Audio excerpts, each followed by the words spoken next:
Soyez les bienvenus dans cette seconde partie de Demain à la Une. Nous la consacrons aux accords d'Évian. Quelques 8 pages paraphées il y a 60 ans au bord du lac Léman en Suisse. Ce pacte devait sceller la paix après plus de 130 ans de colonisation et 8 années d'une guerre qui ne dira pas son nom. Une période de commémoration s'ouvre à compter de ce 19 mars, date choisie par l'Élysée qui apporte une précision: commémorer n'est pas célébrer. Cette formule illustre sans doute toute la complexité de cette page de l'histoire avec un grand H que l'on va aborder avec vous, Nadia Henni-Moulay. Bonjour à vous. Vous êtes journaliste et vous êtes notamment l'auteur de cet ouvrage, Un rêve de rives. On va y revenir si on attend fin d'émission. Merci d'avoir accepté l'invitation de France 24. Et puis Karim Yahyaoui, bonjour Karim, grand reporter à la rédaction de France 24. Et Karim, vous signez un long reportage, un long format consacré justement à ces accords d'Évian, dans lequel vous donnez la parole à certains témoins de ce moment de l'histoire. On écoutera justement l'un d'entre eux. Karim, une première question à vous. Comment est-ce qu'on en est arrivé à ces accords d'Évian? Comment est-ce qu'on y est parvenu et comment ont-ils été reçus, surtout à l'époque? Alors, ça a été compliqué de parvenir à ces accords. Un des négociateurs, Reda Malek, qui n'est plus aujourd'hui de ce monde, expliquait que ça avait été des accords au forceps. Il y a eu plusieurs étapes avant de parvenir à ces accords. Il y a eu notamment Melun en 1960 et puis une première phase des accords d'Évian en 1961. Mais en même temps, alors qu'on essayait d'avancer sur le chemin de la négociation, eh bien, côté français, l'offensive militaire était terrible. Il y avait la mise en place d'un plan, le plan Châle, entre 1959 et 1961, qui visait à écraser, du nom d'un général, qui visait à écraser militairement les combattants de l'ALN. Mais en même temps, côté français, on sentait de plus en plus que si la victoire militaire allait arriver au bout du chemin, eh bien, politiquement, c'était de plus en plus difficile de défendre l'Algérie française. Et donc, on arrive en 1962 avec un général de Gaulle qui veut que ces accords aboutissent. Il y avait deux éléments qui étaient centraux du côté des Algériens sur lesquels ils ne voulaient pas revenir, en fait, qui étaient clairement des lignes rouges. Eh bien, d'un côté, l'unité du peuple. Il ne devait pas y avoir de statut particulier pour les pieds noirs, une seule nation, alors qu'un certain nombre des négociateurs avaient voulu qu'il y ait un statut particulier, en quelque sorte, que les pieds noirs aient à la fois la nationalité française et la nationalité algérienne. Et puis un autre point qui a été très compliqué, c'était le Sahara. Les Français, les négociateurs français, dans un premier temps, ne voulaient pas lâcher le Sahara et ses réserves de pétrole. C'est ce qui a d'ailleurs fait que les accords d'Évian en 1961 n'ont pas pu aboutir.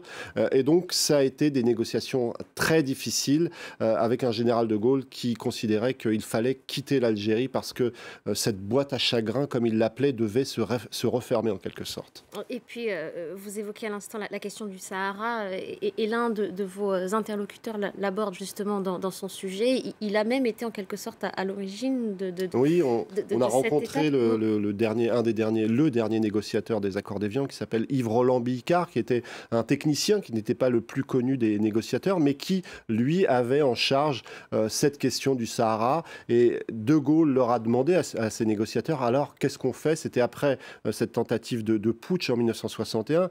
Eh bien, Yves-Roland Bicard lui a expliqué, eh bien, il faut lâcher le Sahara. C'est le seul moyen d'aboutir à une négociation avec les Algériens. Alors De Gaulle était furieux, mais quelques jours plus tard, il a livré un discours où il a expliqué qu'il fallait évoluer sur la question du Sahara aux grandes dames des partisans de l'Algérie française. Alors, ces accords ont finalement donc été signés le 18 mars 1962. Ils sont entrés en vigueur le lendemain, le 19 mars. Je voudrais qu'on écoute le témoignage d'un ancien officier qui revient sur la date retenue du 19 mars pour les commémorations. On va l'écouter, on se reparle.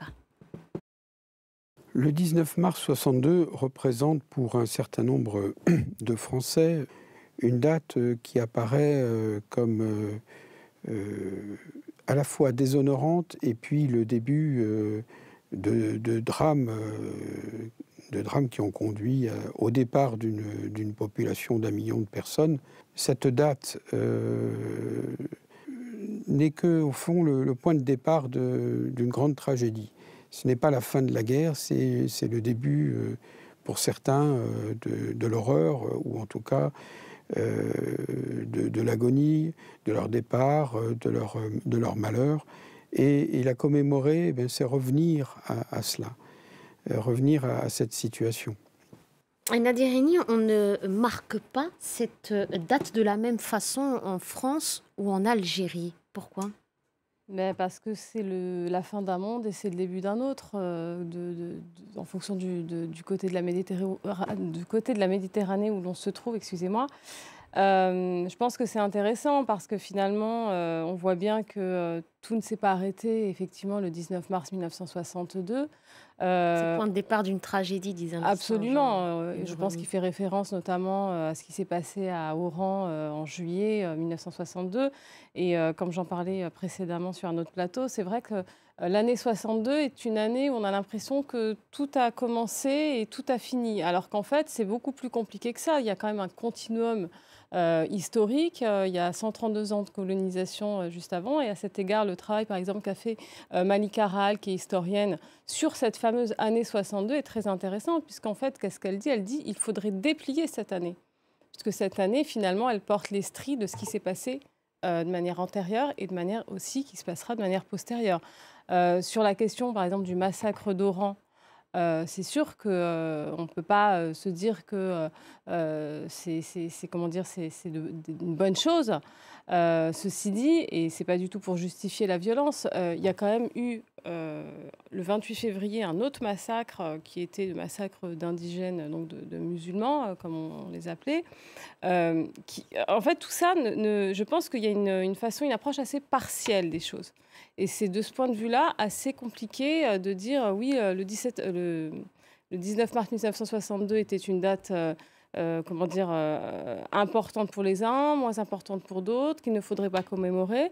Je pense que c'est important de s'accrocher aussi à la question des faits, à la question de l'histoire, et de ne pas rester tout le temps sur cette approche mémorielle. On en parlera, je crois, dans un second temps, parce qu'il me semble que quand même, à toujours parler de mémoire, on ne va pas au fond du sujet, qui est à savoir la dimension factuelle de cette histoire. Parce que les faits ne sont pas racontés comme ils devraient l'être. Est-ce qu'on enseigne de la même façon cette histoire en France, en Algérie? Elle est peut-être aussi enseignée ou transmise différemment, cette histoire avec un grand H, dans les petites histoires, celles que les acteurs transmettent à leurs enfants. C'est là toute la différence. Je pense, mais si vous voulez, moi quand j'entends Emmanuel Macron parler de réconciliation des mémoires, du fait qu'il faut réconcilier les mémoires, il me semble que c'est quand même un slogan politique.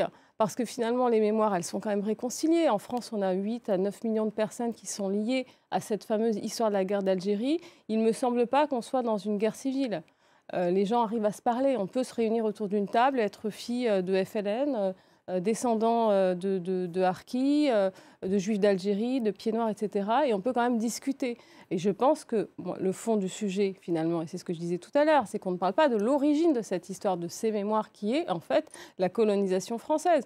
On pourra dire que le 19 mars n'est pas la date adéquate, que symboliquement parlant, c'est extrêmement violent pour une partie de la population française. Ce que vous voulez dire, c'est que ce n'est pas là l'essentiel. L'essentiel, c'est pas là l'essentiel, même une étape supplémentaire, de parler par exemple. Oui. de l'origine, de cette. Le pardon, les excuses. Et pour revenir là-dessus, juste avant de parler des excuses, on parle tout le temps de 54-62, mais la période qui débute la colonisation, les 50 premières années de la colonisation sont d'une violence inouïe. Et ça, c'est quelque chose d'assez peu connu. Alors les historiens connaissent, mais c'est vrai que le grand public a tendance à se limiter à finalement quelques minutes dans un film. C'est un historien qui a dit ça, en fait, la guerre d'Algérie, 54-62, c'est les 5 premières minutes d'un film. Et en fait, on a tendance à occulter tout ce qui s'est passé avant. Et sur la question de l'étape supérieure, parce que Nadia Henni-Moulin le rappelait à l'instant, tous ces gestes mémoriels dans lesquels s'est inscrit Emmanuel Macron depuis son arrivée au pouvoir, mais l'étape la plus, peut-être l'essentielle pour beaucoup, c'est les excuses, le pardon. On n'y arrivera pas ? En fait, je ne suis pas sûr que ce soit ça l'essentiel. En fait, il y a beaucoup d'Algériens qui considèrent que le plus important, c'est la reconnaissance des faits. Si on prend l'exemple des essais nucléaires, en fait, lorsqu'on parle à un certain nombre d'Algériens, ils nous disent, nous, on n'est pas dans la recherche d'une réparation financière, on veut la réalité de ce qui s'est produit à ce moment-là. Les faits, c'est exactement ce que vous disiez tout à l'heure. Et donc, beaucoup plus que les excuses, c'est ça, c'est regarder en face ce qui a été fait pendant 132 ans. Oui, je peux que souscrire à ça. J'avais écrit une tribune il y a quelque temps à ce sujet-là. Je pense que la question des excuses, c'est un peu un épouvantail qu'on agite régulièrement quand on veut, d'un côté ou de l'autre, instrumentaliser cette question. On dit beaucoup que le pouvoir algérien, l'État algérien instrumentalise ce récit de la guerre d'Algérie, il y a une narration de l'héroïsme, etc. Mais je pense qu'en France aussi, on instrumentalise cette question. Quand Macron, en octobre, invite des jeunes à l'Élysée et qu'il a des propos extrêmement problématique quand il parle de la nation algérienne qui n'existait pas avant la colonisation française, qu'il compare la domination ottomane à la présence française, à la colonisation française. On voit bien que là, on est aussi dans une forme d'instrumentalisation. Donc c'est pour ça que je dis, l'important, c'est de se rappeler des faits, de s'accrocher aux faits et finalement de toujours tourner autour de ce débat sur la mémoire, la réconciliation des mémoires. C'est encore une fois, c'est politique, c'est une démarche politique qui est très pratique. Alors oui, c'est bien bien évidemment, on a envie d'une société française réconciliée. On sait très bien que la question de la mémoire de la guerre d'Algérie et de la colonisation, on n'en parle pas vraiment d'ailleurs, hein, effectivement, comme vous le disiez, on sait très bien que ce sujet-là traverse profondément la société française et que peut-être inconsciemment, sans le vouloir, sans s'en rendre compte, on rejoue quelque part par procuration à travers les descendants ce qui n'a pas été réglé. Donc effectivement, il faut en parler de cette mémoire. Mais à mon avis, la question centrale, c'est les faits. C'est le drame des harkis, par exemple. C'est un drame, effectivement. Mais quelle est l'origine de ce drame? Tout tourne autour de la conquête algérienne, de ce qui s'est passé en 1832. C'est le fond du problème. Et à mon avis, on est encore très loin d'y arriver, quoi. Et on est déjà arrivé à la fin de cette émission. Merci beaucoup, ça passe très vite. Merci beaucoup, Nadia Henni-Moulay. Je rappelle le titre de votre ouvrage, Un rêve de rive. Merci beaucoup, Karim. Je rappelle que votre long format, votre reportage est actuellement sur nos antennes et puis il peut aussi être retrouvé sur notre site internet. Les accords d'Évian, 60 ans après, une histoire tumultueuse. Un grand merci à tous les deux. Merci à vous de votre fidélité à nos chaînes. Restez avec nous sur France 24. L'information continue.